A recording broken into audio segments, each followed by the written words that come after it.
नाज़रीन, drama serial ऐश के जुनून की नेक्स्ट एपिसोड बहुत ही ज़्यादा इंटरेस्टिंग होने जा रही है। आने वाली एपिसोड में आपको दिखाया जाएगा कि एमन को जैसे ही थोड़ा बहुत याद आएगा कि महीन की मंगनी तो राहिम अली नवाज़ के साथ हुई थी, तो वो फिर से राहिम के साथ बदतमीज़ी करना शुरू कर देती है। राहिम से कहती है कि मुझे पता चल गया है कि तुम ये सब कुछ क्यों कर रहे हो, तुम ये सब कुछ खुद को बचाने के लिए कर रहे हो।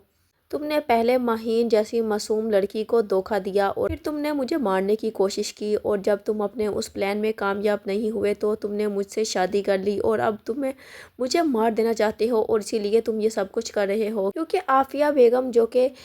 एमन के कानों में ये बातें डाल चुकी होती हैं कि राहिम तुमसे बदला लेने के लिए ये सब कुछ कर रहा है और बेहतर यही है कि तुम यहाँ से चली जाओ। एमन को वो इसलिए इस तरह से कहती है ताकि एमन हमेशा हमेशा के लिए राहिम की ज़िंदगी से निकल जाए। जब तक एमन इस घर में रहेगी उसके सर पर खतरे की घंटी बजती रहेगी। राहिम के वलीमे में राहिम का स्टाफ जो कि जमा होता है, जो कि एमन के साथ काम करती थी लड़कियां, जब वो एमन को याद दिलाने की कोशिश करती हैं तो एमन को थोड़ा बहुत तो याद आ ही जाता है, लेकिन आफिया बेगम की बातें जो कि उसके जहन में बैठी होती हैं और इसीलिए वो राहिम के सामने जहर उगल रही होती है। तो आफिया तो अपने किसी भी प्लान में कामयाब नहीं होगी, क्योंकि किसी न किसी तरह से राहिम को तो ये पता चल ही जाएगा कि आफिया बेगम एमन को मेडिसिन्स खिला रही है और इतनी मेडिसिन्स के ज़ेरे असर कुछ भी एमन को याद नहीं आ रहा। लेकिन फ़िलहाल तो राहिम को यही नहीं पता कि एमन की याददाश्त जा चुकी है, और जैसे ही राहिम को इस बात का पता चलेगा तो राहिम उसकी सारी मेडिसिन्स बंद कर देगा और आफिया बेगम अपने इस प्लान में कामयाब नहीं हो पाएगी।